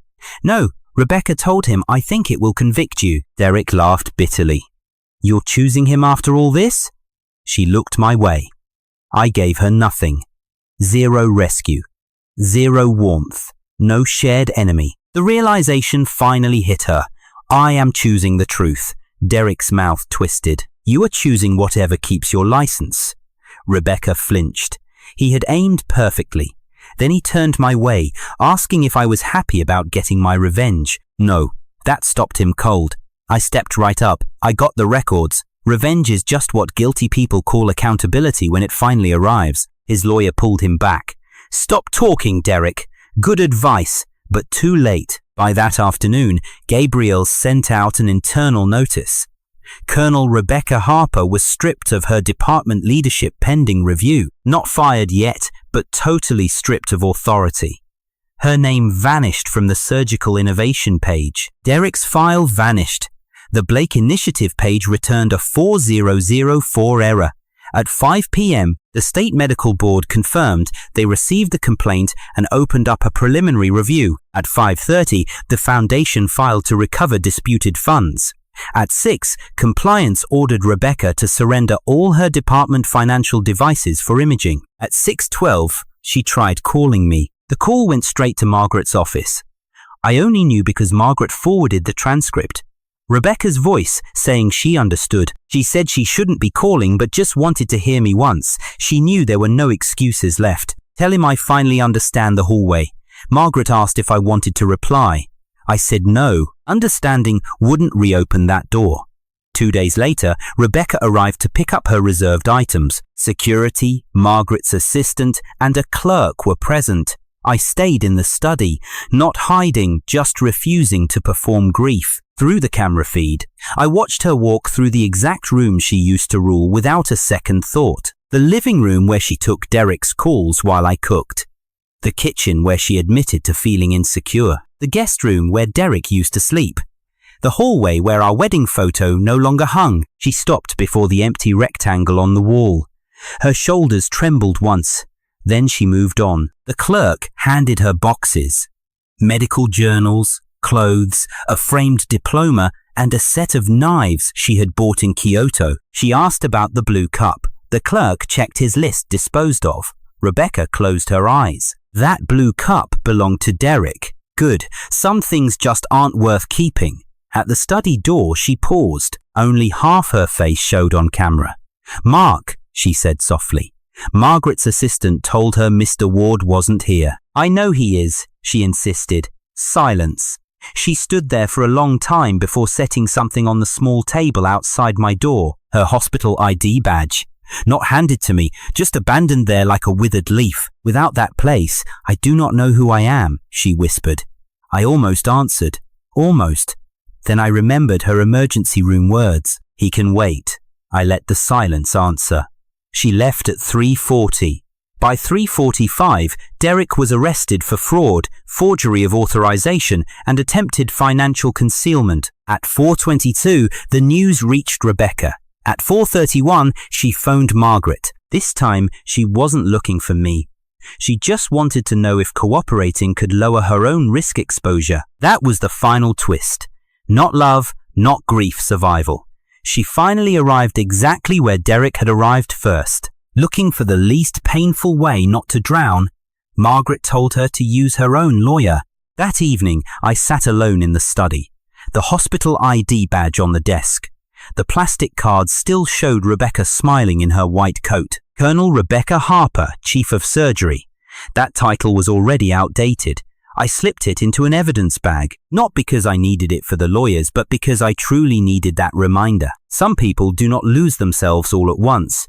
They trade pieces away, one little transaction at a time, calling it compassion until the final bill arrives. Next morning, Rebecca's lawyer sent over revised settlement terms, full concession on the residence, plus complete reimbursement accounting, a written correction to the board, 0 direct contact, and an expedited divorce. She no longer had conditions, only a signature. The divorce was finalized that Thursday morning in a courtroom even smaller than the waiting room where Derek betrayed her. No shouting, no dramatic breakdown, no final embrace, just a judge, 2 lawyers, a clerk, and the painfully clean sound of a legal bond being completely severed. Asked if she understood the agreement, Rebecca stood up. Yes, Your Honor. Her voice was perfectly steady. That part actually surprised me. But then again, when it came to holding a scalpel, Rebecca had always been steady. The final order was absolute. I kept the house. She dropped any claim to the Ward Foundation, the Lillian Ward Centre's finances, and all donor assets. She took full responsibility for repaying the marital funds used for Derek's personal benefit. Pending final accounting, she completely withdrew the accusation that I acted because of donor instability. She agreed to zero direct contact. She accepted that all future communication would firmly go through our lawyers. The judge signed. The clerk stamped. 10 years of marriage ended as a file slid into a drawer. Rebecca didn't shed a tear in the courtroom. She saved it for the hallway. I heard her long before I saw her. Nothing loud, nothing dramatic, just a shattered breath near the window. Margaret gave me a look. I shook my head and we kept walking. Rebecca turned Mark. Margaret stopped Colonel Harper. It was fine, I said. Margaret stepped aside but stayed pretty close. Rebecca clutched a folder tight against her chest. Her left hand was bare. So was mine. I will not ask you to come back. Good. The word hit her, but she took the blow. She said she had absolutely no right. She knew what happened. She paused, then said she wanted to tell me everything. I told her I already knew. After a moment, she looked toward the elevators. St. Gabriel's gave me a restricted clinical position after the review. No leadership, zero financial authority, no research control, 1 year of supervised practice. The committee report blasted my poor judgment, undisclosed conflicts, and how I facilitated the misuse of donated funds. That wasn't a career ender. It was worse, the operating room. I asked about Derek, formal reprimand, mandatory ethics program, monitoring. If anything else surfaces, suspension. She swallowed hard. He took a plea deal for the financial charges. Restitution, probation, possible jail time depending on sentencing. Those foundation civil claims will haunt him for years. Good. Her lips trembled. She said he tried to claim he planned everything. Of course he did. I remember what you told me. What? That he would end up blaming me? I said nothing. She looked away. My parents sold the lake house to cover the loan after you withdrew your guarantee. My father no longer speaks to Derek's family. My mother stopped wearing the bracelet Derek gave her at that dinner party. There was zero satisfaction there. Just a brutal reckoning of names, assets, families and careers, all damaged to match their choices. Rebecca kept going. Most of our friends do not call anymore. The ones who do just want to know if the rumors are true. At the hospital, people lower their voices when I walk in. She forced a grim smile. I used to think silence meant respect. I looked right at her. Sometimes, I said, it just means evidence. She nodded once as a tear slid down her cheek. I deserve this. I didn't offer any comfort. She wiped it herself and that mattered. I went back to the hallway. She said her body went totally numb after her shift ended 2 nights ago at St. Gabriel's. I stood exactly where you had sat. The floor had been scrubbed 1,000 times. There was absolutely nothing there, but I kept seeing you. Her voice thinned out. I kept hearing myself say he could wait. The elevator doors finally opened right behind her. A young resident stepped out, spotted Rebecca, and quickly looked away. That was it.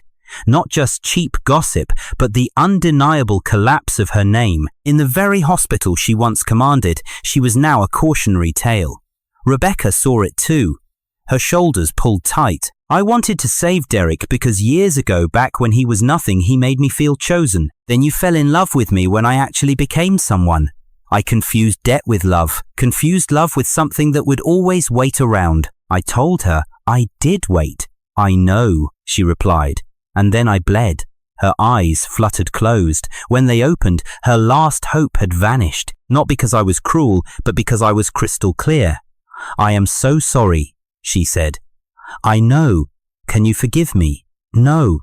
She nodded once like she expected it. Maybe she even wanted it.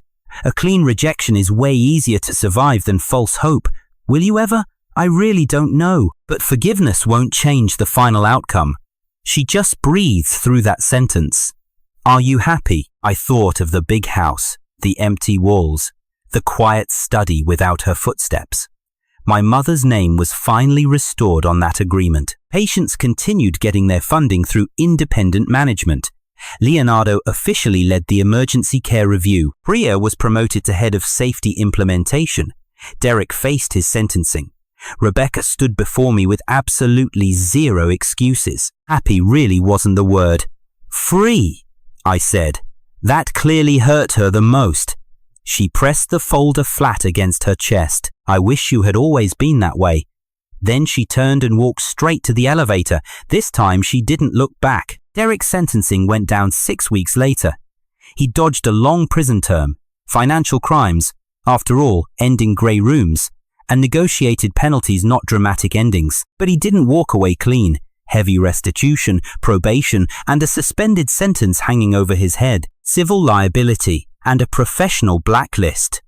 His consulting LLC was officially dissolved. His healthcare strategy career was dead. The hospital stopped taking his calls entirely.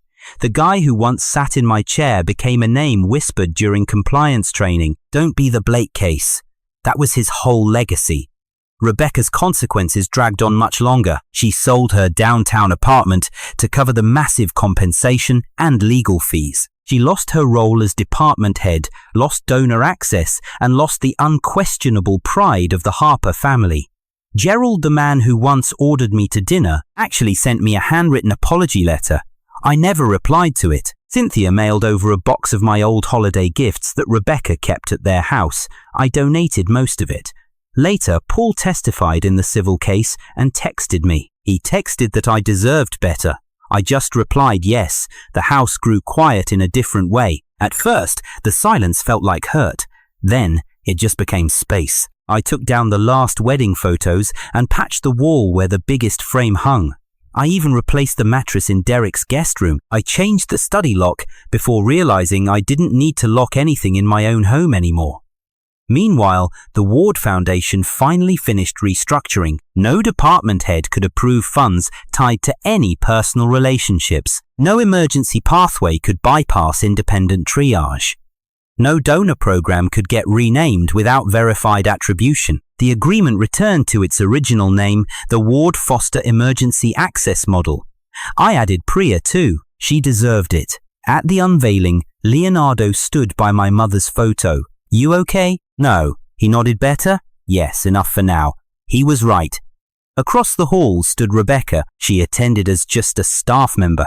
No leadership, no podium, no speech, no diamonds, only a white coat. A badge without the director title. A face paying for her choices. She stayed away. Honestly, that was the first respectful thing she had done in months. After the ceremony, I walked down the gleaming emergency corridor, doors opening and closing. Patients rushing in, doctors moving fast, life just marching on with cruel indifference. I paused exactly where I sat bleeding. I still felt a hand against my flank, the freezing wall behind me. Derek's smug smile through the oxygen mask, Rebecca's voice cutting sharply right through the crowded corridor. He can wait. She was wrong. I didn't wait. I recorded the video, signed the documents, submitted applications, cut access. Let the evidence speak where my love was used against me. That is exactly why I will never go back. Not because I will hate her forever. Hate is still a form of attachment. I just finally see this marriage clearly. Rebecca never lost me in a single emergency. She lost me every time I called my pain strength. Whenever she treated my patients as resources. When she let him spend my cash, sit in my chair, steal my role, and call it need. The corridor just made it visible. I signed those papers at dawn. The court stamped them months later, but the real divorce happened the second she looked at my blood, then walked through the operating room door right toward Derek. That was the choice. Everything else was consequence. I walked out of St. Gabriel's Hospital and into the clear morning light. No ring, no waiting call from Rebecca, no shared accounts, 0 visitor passwords, no apologies to process. My phone vibrated. Margaret messaged final compensation received. Case closed, except for Derek's civil enforcement. I just replied good. Then I headed to my car. Behind me stands the hospital where she chose her ex. Behind me is the family that misjudged me. Behind me is the man who tried stealing my place, only to end up buried under his own medical invoices. Ahead isn't romance, revenge, or a woman waiting to heal me.